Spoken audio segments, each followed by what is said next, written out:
History records the victories of strong men, but the collapse of empires, those always begin. The instant you hesitate, because someone might feel disappointed, that's not kindness. That's conditioning. You don't owe them your time. You don't owe them your energy. You don't owe them an explanation. And the day you truly understand that, everything changes. Because powerful men don't live on borrowed approval. The world trains you to feel indebted to family, to friends, to people who were there for you, to people who once helped you and never let you forget it. But obligation is one of the oldest control mechanisms in history. Powerful figures, like Thomas Shelby from Peaky Blinders, understood something most men never learn. Loyalty is a choice. Guilt is a weapon. The moment you stop trying to repay emotional debts that were never contracts, you become untouchable. In this chapter, you're going to understand why you owe them nothing, and why guilt is the silent chain keeping you average. But here's the dangerous part. Most men will hear this and still go back to being controlled. Let's see if you're one of them.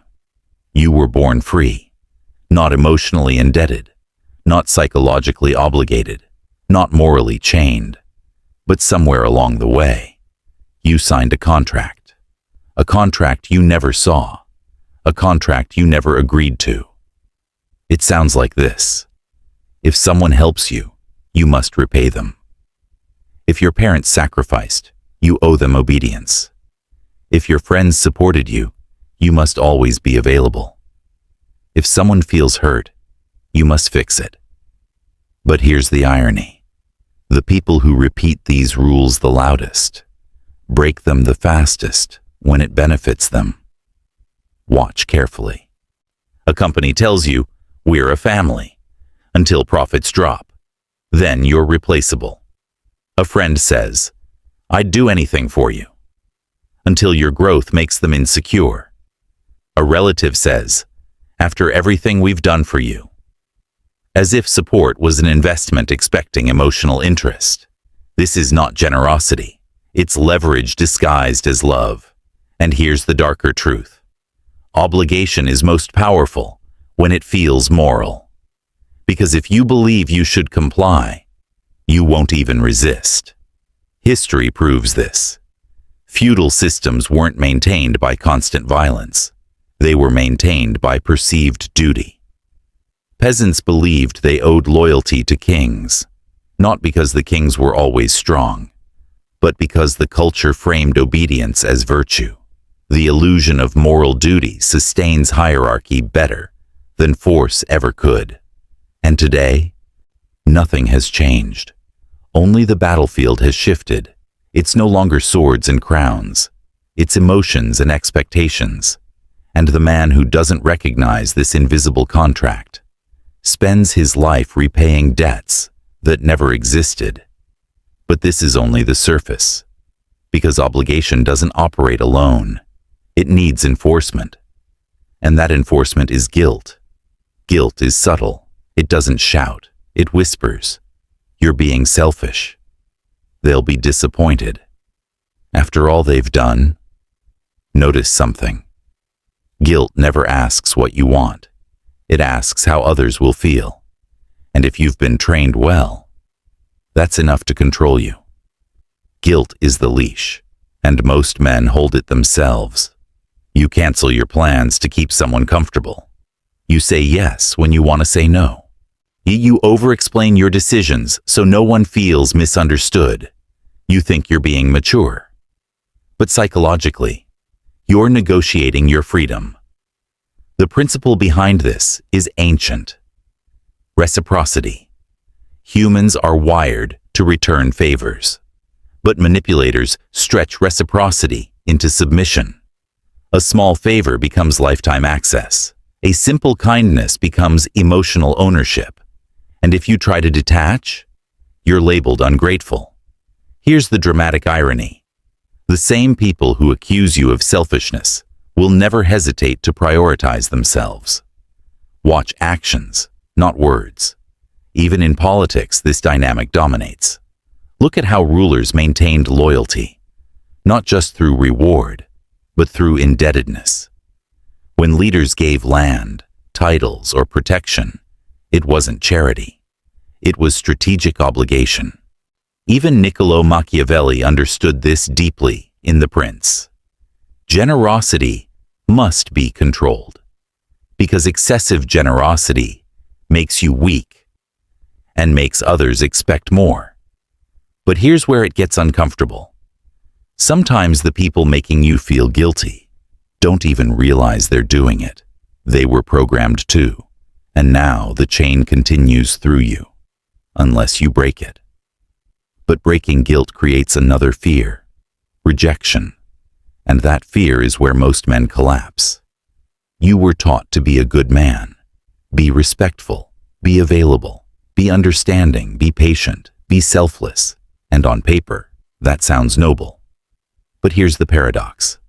The more available you are, the less valuable you become. Look at history. Power rarely belongs to the endlessly agreeable. Take Napoleon Bonaparte. He rewarded loyalty. Yes, but he never allowed emotional dependence to dictate strategic decisions. When alliances stopped serving France, they were broken. Not emotionally, strategically. And that's the distinction weak men fail to grasp. You think being good guarantees protection. It doesn't. It guarantees expectation. When you're always the reliable one, you become the default solution. When you're always understanding, you become the emotional container. When you're always forgiving, you become predictable. Predictability kills power. This is why the good guy often feels overlooked, because niceness signals compliance. And compliance is safe. Safe men are not respected. They are used. The brutal irony. The same people who praise your kindness lose attraction, admiration, and fear simultaneously. Because deep down, humans respect strength more than sacrifice. But if you stop being the good one, will they leave? Maybe. And that's the fear keeping you trapped. But ask yourself, if your value depends on constant compliance, was it ever real respect, or just convenience? Now we arrive at the awakening. Here is the shift. You can appreciate someone without being owned by them. You can love someone without surrendering autonomy. You can accept help without signing away independence. This is emotional sovereignty, the understanding that relationships are exchanges, not chains. Even loyalty must be chosen daily, not enforced through guilt. The most dangerous man in any room is the one who needs nothing. Not validation, not approval, not reassurance, because he cannot be emotionally blackmailed. This doesn't mean cold. It means disciplined. It doesn't mean cruel. It means self-directed. Look at figures who survived political chaos. Otto von Bismarck unified Germany not by pleasing everyone, but by calculating interests ruthlessly. He formed alliances when useful. He abandoned them when necessary. No guilt, no apology, only strategy. And that is what most men fear becoming. Because society rewards emotional compliance, but history rewards decisive strength.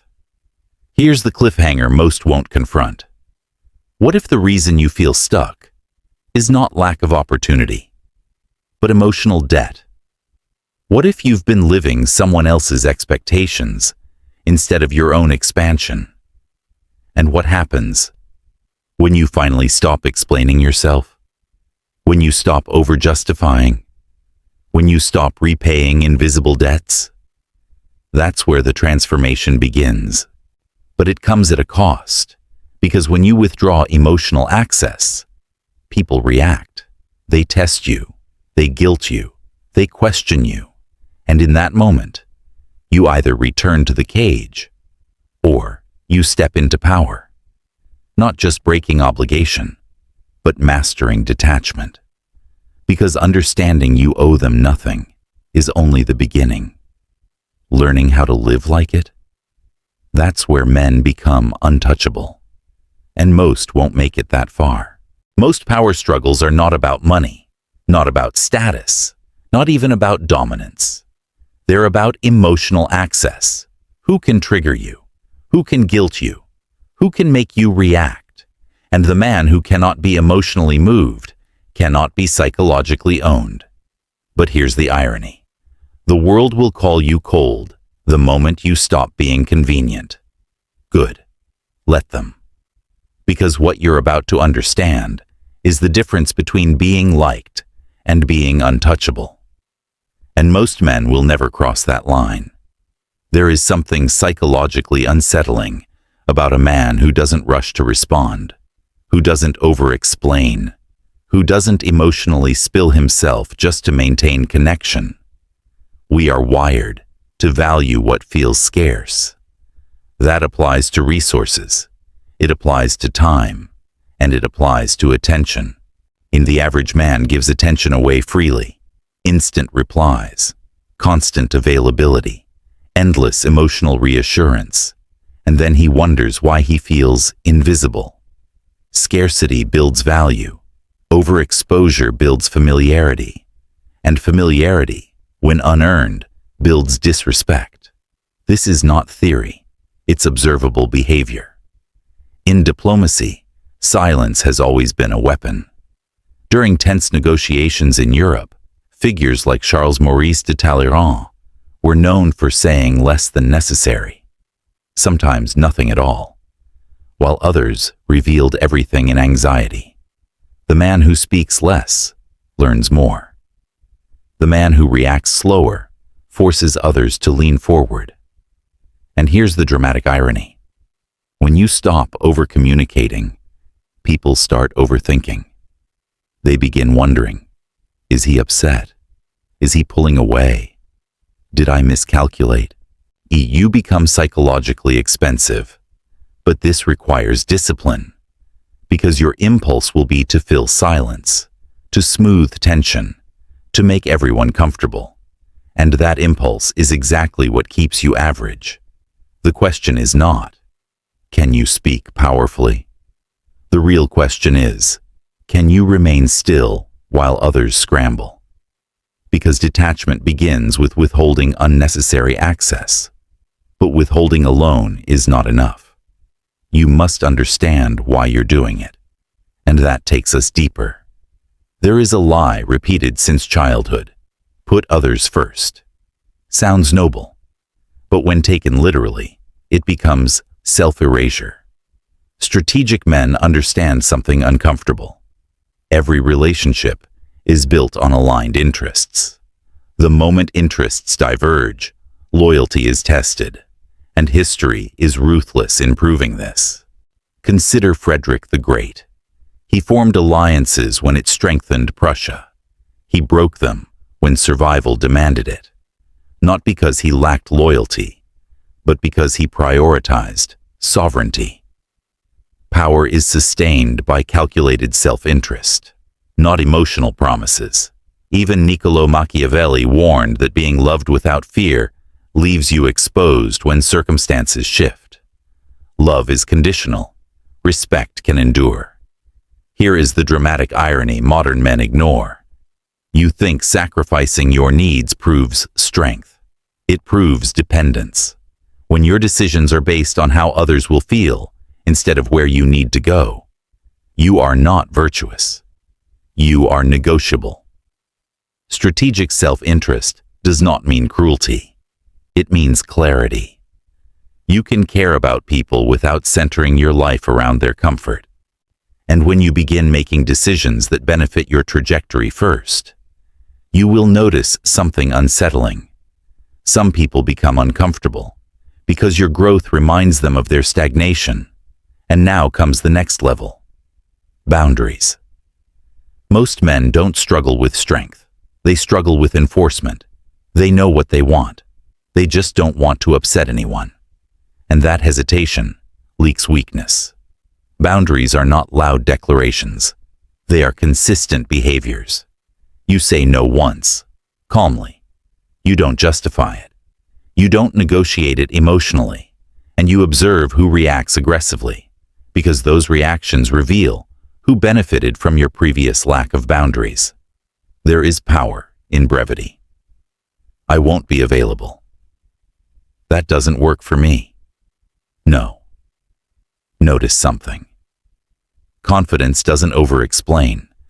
In fact, over-explaining often signals doubt. Look at historical rulers who survived hostile environments. Catherine the Great ruled in a court filled with conspiracies. She didn't debate every accusation. She removed threats strategically, decisively, quietly. And the dramatic irony? The more composed you are while enforcing boundaries, the more others assume you have leverage. Because emotional people beg. Powerful people decide. But here's the catch. The first time you enforce boundaries, people will test you, push you, accuse you of changing. And if you retreat, you confirm they can pressure you. This is the crucible. And most men fail here. But if you hold steady, something shifts. Respect begins replacing familiarity. And then comes the hardest kill of all. Validation addiction. This is the hidden chain. The need to be seen as good. The need to be understood. The need to be praised. It's subtle. It disguises itself as humility. But at its core, it is dependence. Because if your self-worth depends on applause, you will adjust yourself to maintain it. And the world senses that. Here's the irony. The more you seek validation, the more invisible you become, because you are constantly adapting to external expectations. Men who changed history rarely waited for approval. Winston Churchill was criticized relentlessly before World War II. He was labeled dramatic, excessive, outdated, but he did not recalibrate his convictions to maintain popularity. And when the crisis came, he was ready. Validation is a drug. At first, it feels rewarding. Then it becomes necessary. Then it becomes controlling. In the moment you become internally referenced, measuring yourself against your own code, external noise weakens. Insults lose sting. Praise loses intoxication. You become stable. And stability is intimidating. But here's the cliffhanger. If you remove guilt and remove validation, what's left? Ruthlessness. And this is where most people misunderstand the concept. Ruthlessness is not aggression. It is not cruelty. It is not emotional explosions. That is immaturity. Ruthlessness is precision. It is the willingness to remove what obstructs your growth without emotional collapse. Think of Mustafa Kemal Ataturk. He dismantled outdated systems to modernize a collapsing state. Not because it was comfortable, but because it was necessary. He faced backlash, resistance, accusations, but hesitation would have meant decay. Ruthlessness is understanding that preserving your future sometimes requires cutting present attachments. You don't announce it. You don't dramatize it. You withdraw access. You redirect energy. You eliminate distractions. Quietly. And here's the dramatic irony. The same people who accuse you of being selfish often respect you more once you stop bending. Because humans admire strength even when they resist it. But here's the final truth of this chapter. Detachment is not about pushing everyone away. It's about ensuring no one holds your emotional steering wheel. The man who cannot be manipulated cannot be cornered. The man who cannot be guilted cannot be trapped. And the man who owes nothing cannot be controlled. But there is one final layer. Even after mastering detachment, there is still a battlefield left. Because power is not only internal, it must be applied. Socially, romantically, professionally. And when you start applying it, the world reacts. Some will test you harder. Some will try to provoke you. Some will attempt to rechain you. The question is, will you revert, or will you ascend? We step into application, because philosophy without execution is just entertainment. And what you're about to learn next is where men either rise or reveal they were never ready for power at all. The fastest way to lose power is to show how badly you need someone to stay. Neediness is not loud. It hides in over-texting, over-explaining, over-giving, over-forgiving. And the moment people sense you can't walk away, they stop respecting you. Here's the irony no one tells you. The less you need them, the more they start needing you. Detachment isn't coldness, it's leverage.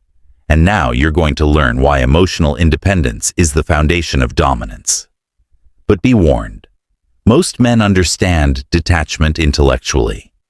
Very few survive practicing it. Let's see which one you are. There is something unsettling about a man who does not rush, who does not immediately reply, who does not jump to reassure, who does not fill every silence. Silence creates tension, and tension creates curiosity. Curiosity creates psychological gravity. Most men destroy their own gravity by oversharing. They reveal their fears too early. They expose their intentions too quickly. They make themselves fully readable. But power often lies in controlled ambiguity. Look at leaders who mastered perception. Queen Elizabeth I ruled during one of England's most unstable periods. She delayed decisions. She withheld commitments. She allowed rivals to guess her next move. Suitors proposed marriage for political leverage. She entertained the possibility. But she never surrendered autonomy. Her silence was not confusion. It was control. And here's the dramatic irony. When you speak less, people project more. They reveal their insecurities trying to interpret you. They negotiate against themselves. They try harder. And because uncertainty raises perceived value. Meanwhile, the average man floods the market with himself. Constant availability kills mystique. Constant reassurance kills attraction. Constant explanation kills authority. But here's the tension. If you start withholding now, some people will panic. They will ask, why are you distant? Are you upset? Did I do something? And in that moment, your old instinct will scream, fix it, clarify, comfort. That instinct is your chain.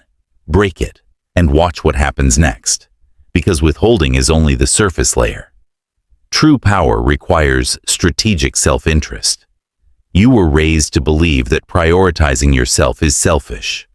But no empire was built on self-neglect. Strategic self-interest is not cruelty. It is clarity.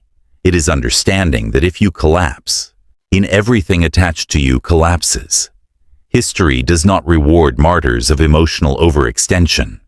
It rewards those who preserved their center. Consider Otto von Bismarck.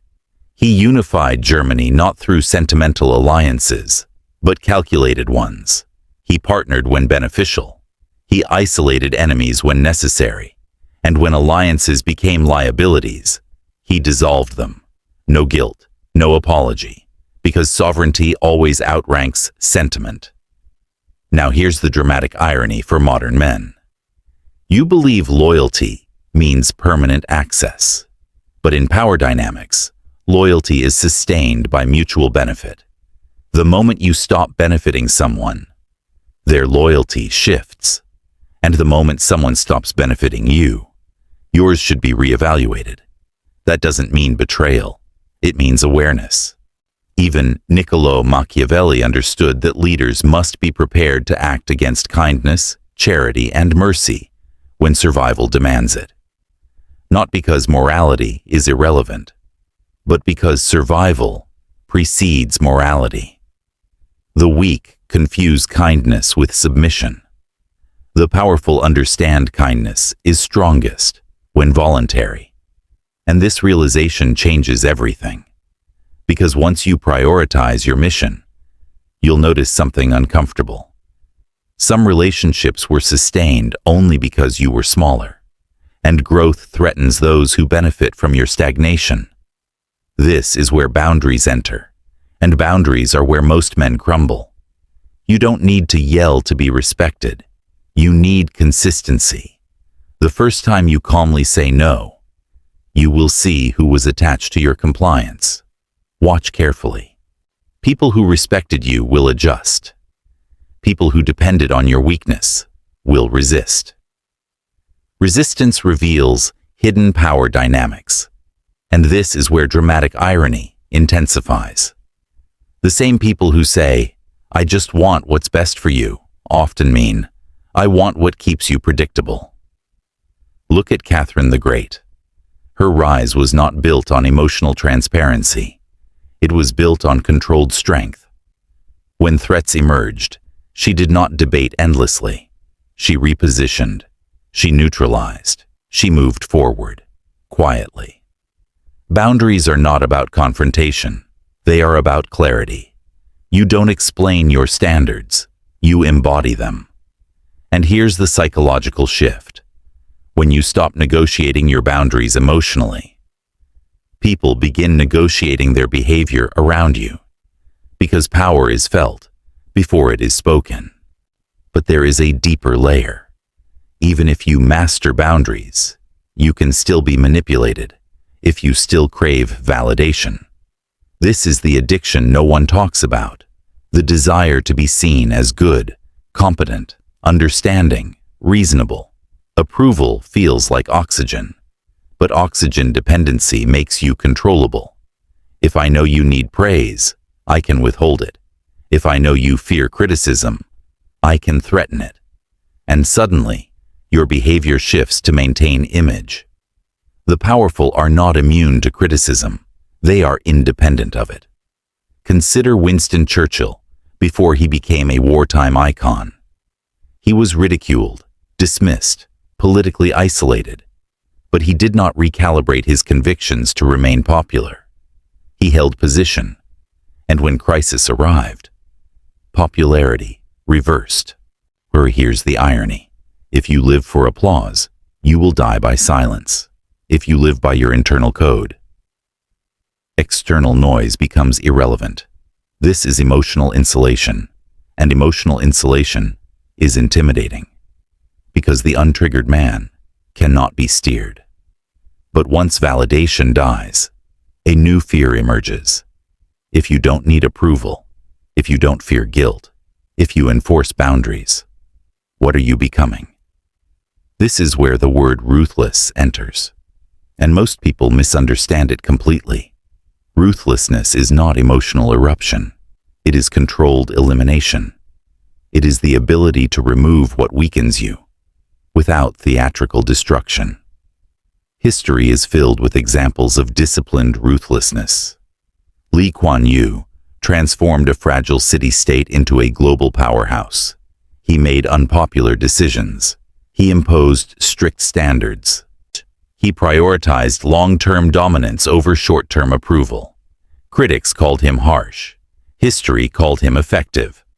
Ruthlessness is clarity in action. You end draining relationships without dramatic exits. You reduce emotional access where respect is absent. You shift energy toward ambition instead of appeasement. And here's the dramatic irony. When you stop chasing, people chase. When you stop pleading, people persuade.